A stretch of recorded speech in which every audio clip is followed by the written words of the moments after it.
ધોરણ 2 ગણિત અધ્યયન સંપુટ એકમ 2 મજાના આકારો. તેમાં પહેલાં શું દેખાય છે કહો.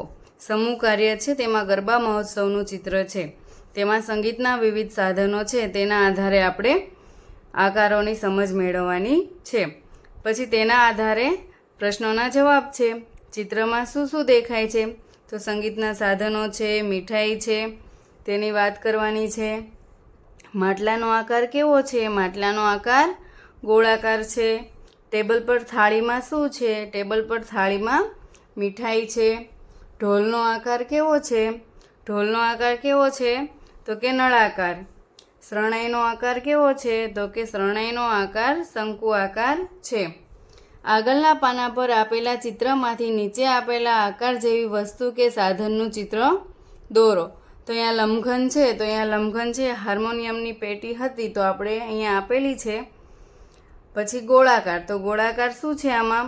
તો કે અહીંયા ઘૂઘરા વગાડે તે, પછી લાડુ અને ગોળો છે એ ગોળાકાર છે, તો એનું ચિત્ર દોરવાનું છે. ત્યારબાદ નળાકાર.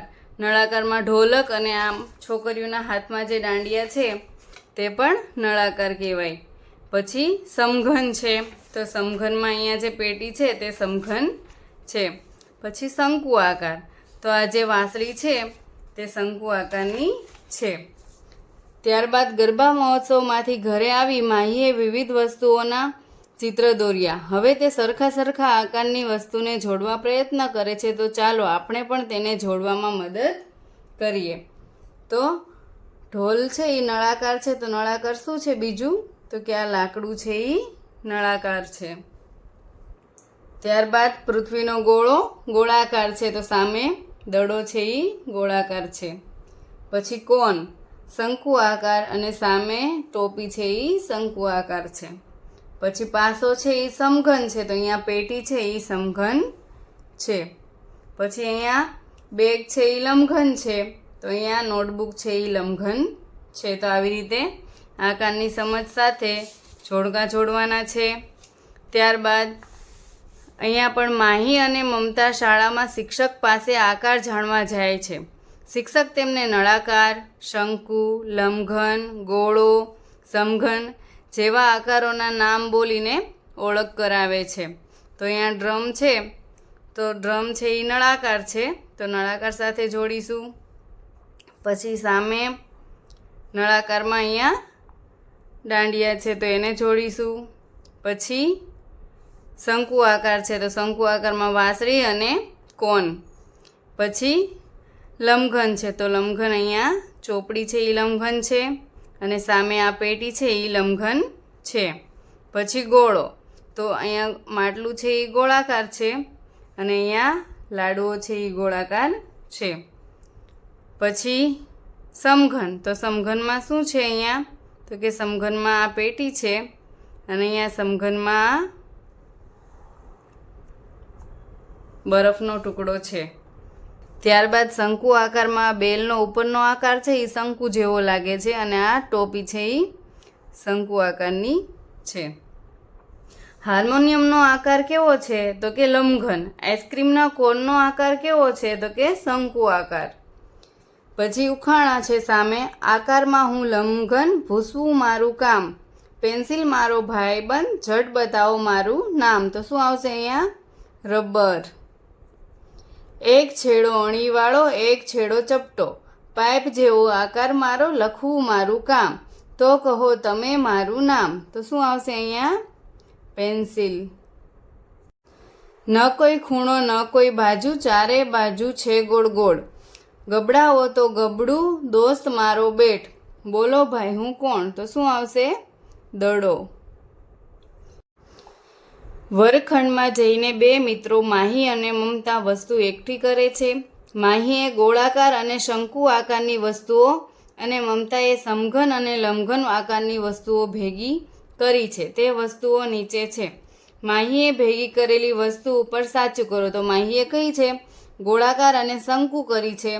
તો આમાં જે ગોળાકાર અને શંકુ વસ્તુ છે તેના ઉપર આપણે સાચું કરીશું. દડો છે ગોળાકાર, ટમેટું ગોળાકાર, પછી ગાજર છે એ શંકુ, પછી લખોટી ગોળાકાર, પછી ફુગ્ગો ગોળાકાર અને ટોપી છે એ શંકુ આકાર છે. તો ગોળાકાર અને શંકુની બાજુમાં આપણે સાચું કર્યું અને મમતાએ ભેગી કરેલી વસ્તુ ઉપર ખોટું કરો. તો મમતાએ સમઘન અને લંબઘન કરી છે, તો એના ઉપર આપણે ખોટું કરવાનું છે. પાસો સમઘન છે, આ પેટી સમઘન છે અને માચીસની પેટી છે એ લંબઘન અને આ પેટી લંબઘન. આવી રીતે સમઘન, લંબઘન, આ ગોળાકાર અને શંકુના વર્ગીકરણ કરવાનું છે. ત્યારબાદ ચિત્ર જુઓ અને જવાબ આપો. બરફીનો કયો આકાર દેખાય છે? તો બરફી છે એ કયા આકારની દેખાય? તો કે લંબઘન અને સમઘન આકારની દેખાય. લાડુમાં કયો આકાર દેખાય છે? તો કે લાડુમાં ગોળાકાર. સૌથી વધુ કયો આકાર દેખાય છે? તો સૌથી વધુ અહીંયા લંબઘન આકારની મીઠાઈ દેખાય અને ગોળાકારની મીઠાઈ દેખાય છે. ત્યારબાદ ચાલો આપણે પણ કોઈ 1-2 મીઠાઈ દોરી અને તેમાં રંગ પૂરીએ. તો અહીંયા સમઘન આકારની બરફી અને મોહનથાળ દોરી, એમાં આપણે રંગ પૂરવાનો છે. પછી ગોળાકાર છે, તો ગોળાકારમાં આપણે લાડવો અને ગુલાબજાંબુ દોરીશું. નળાકારમાં રોલ અને પેંડો છે એ નીચેથી નળાકાર દેખાય. પછી શંકુ આકારમાં આપણે ક્રીમ રોલ અને આઈસ્ક્રીમનો રોલ દોરીશું. લંબઘનમાં કાજુ કતરી અને કોઈ મીઠાઈ દોરી દઈશું. ચોકલેટ પણ લંબઘન કહેવાય. ત્યારબાદ ઓળખીએ, તેમાં સમૂહ કાર્ય છે. ચાલો આપણે વિચારીએ. માહીના શિક્ષક વર્ગખંડમાં વિવિધ વસ્તુઓ દ્વારા આકારના નામ, સપાટી, ધાર અને ખૂણા બતાવી સમજાવે છે. તો ચાલો આપણે પણ ઉદાહરણ પ્રમાણે વસ્તુઓ જોઈએ અને લખીએ. તો અહીંયા પાસો છે, તો પાસાનો આકાર કેવો છે? તો કે સમઘન. સપાટી કેટલી થશે? એની 6. ધાર કેટલી છે? 12. ખૂણા કેટલા થશે? તો કે 8. તો હવે માચીસની પેટી આપેલી છે, તો તેનો આકાર કેવો થશે? તો કે લંબઘન. સપાટી કેટલી થશે? તો કે 1, 2, 3, 4, 5 અને 6 સપાટી થશે. પછી ધાર કીધી છે, તો ધાર કેટલી થશે? તો કે 1, 2, 3, 4, 5, 6, 7, 8, 9, 10, 11 અને 12 ધાર થશે. પછી ખૂણા છે, તો ખૂણા કેટલા પડશે? તો કે 1, 2, 3, 4, 5, 6, 7 અને 8 ખૂણા પડશે. પછી ગાજર છે, શંકુ આકાર છે, તો શંકુ આકારમાં સપાટી કેટલી થાય? તો કે એક આખી સપાટી આ અને એક ઉપરની સપાટી, એટલે કે 2 સપાટી. અને ધાર કેટલી થશે? તો કે આ એક ધાર થશે. ખૂણો અહીંયા એક નીચે બનશે, એટલે આપણે અહીંયા ખૂણામાં 1 લખ્યું. પછી ચોક છે, તો ચોકનો આકાર કેવો થશે? તો કે નળાકાર.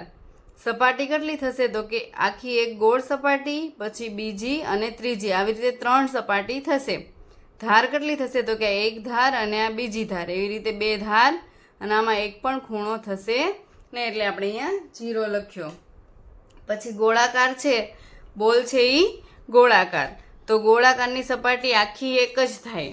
આમાં ધાર એક પણ હોય નહીં, એટલે 0 અને ખૂણો પણ ના બને, એટલે 0.